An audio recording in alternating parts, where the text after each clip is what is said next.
Meekana maal jettu dhugaa waaqa haati ijoollee ishii dhiistee biyya Arabaatti deebitee jechuudha. Ijoollee ishii abbaatti dhiisteetu biyya Arabaatti deebite. Achi booda maaltu ta'e? Dhugaa waaqa waan baay'ee nama gaddisiisu.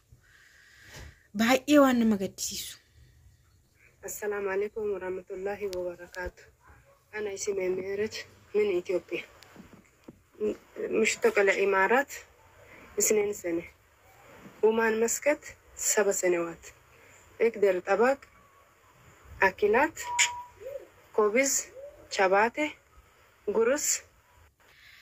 كان أما ورا أكاسيتي جتشوفان في دلالم ورا أكاسيتي جتشوفان في هاتي كون غرو وانتي كون كراوتي هررجي باتي Harargee bahaatti nagaa siniifaata akka kabajamtoota hordoftoota akkam jirtu nagaa keessanii ani baay'ee nagaa kiyya galata waaqaa ta'u hunda keessaniifuu nagaa irraa afaan siniifaa baay'atu egaa wanta akkasii baay'ee laphee nama cabsa dhugaa waaqa otoo deemuu baatte otoo jireenyi sun itti hafe otoo birriin sun itti hafe maa ijoollee ishii qabattee karaarra teessee hin kadhatin amma kana yeroo achi teessee dhageessu nama taati moo hin jiraatti moo hin jiraattu dandeessee galti moo hin galtu isa jedhudha.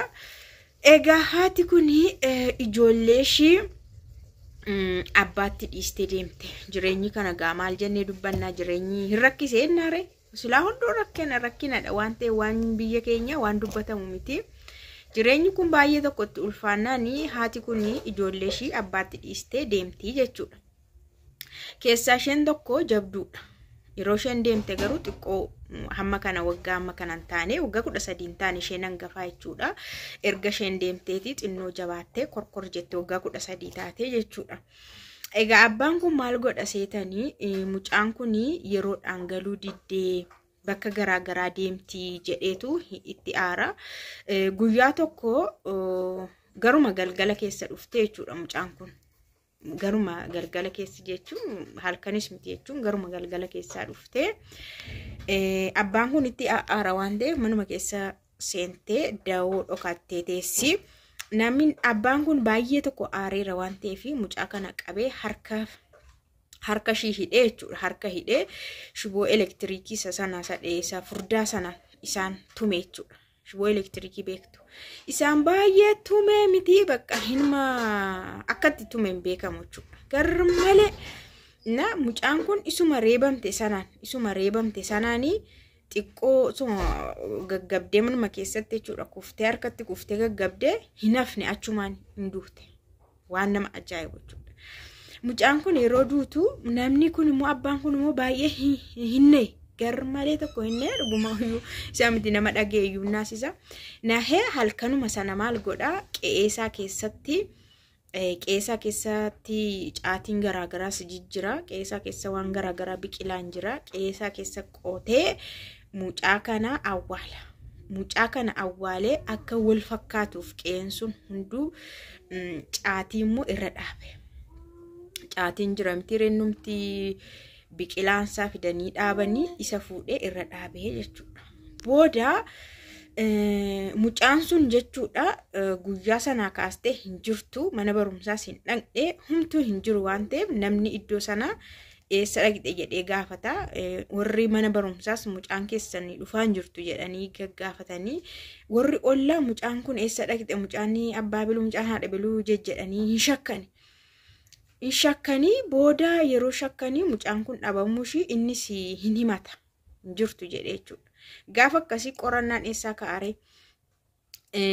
manuma keessaa ka'aa mitiire gaafa akkasii jechuudha. Namichuma kana fuudhanii qoratanii qorannaadhaan yeroo qoratan namni kun akkas godhee manuma isaa keessa awwaalee qe'eesaa keessa awwaalee jira. Gaafa dhufanii reeffa haaraa argan hin turre kaa guyyaa muraasadha. Reeffa haaraa arganii namni kun hidhaanii itti fufee jechuudha.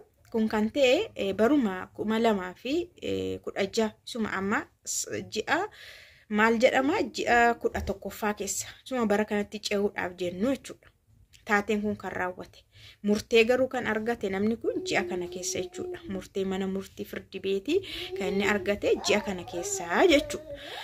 baay'ee waan nama gaddisiisu inni murtee argachuu isaa osoo hin taane osoo hidhamuu isaa osoo hin taane wanti ta'e kun akkam laphee nama cabsa. Haadha kanaaf isheen amma kan deemte isaaniif jettee isaan guddisuuf isaan barsiisuuf isaan jijjiiruuf jetteetu kan isheen biyya kana achi deemte jechuudha. Ijoolleen kun bor nama naa ta'u naa guddatu anallee bor na gargaaru gaafa ni dadhabu harka na qabu jetteetu kan isheen deemte. Garuu bifa kanaanii mucaashii yeroo dhabdu haala kanaan jechuudha. Ammam dandeessee jiraattettaniitu yaadduu dubartiin kun dhugaa waaqa hin maraattu.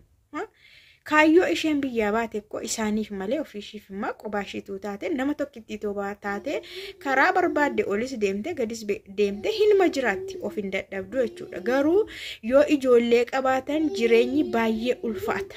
Keessattuu abbaan manaa sun immoo hin hojjetu taanaan hojjetee mana sana nama hin bushine taanaanii haati baay'ee dhiphatti bakka teessee ijoollee ishii rakkatan ilaaluu hin dandeessu. Ijoollee ishii beela'an ilaaluu hin dandeessu.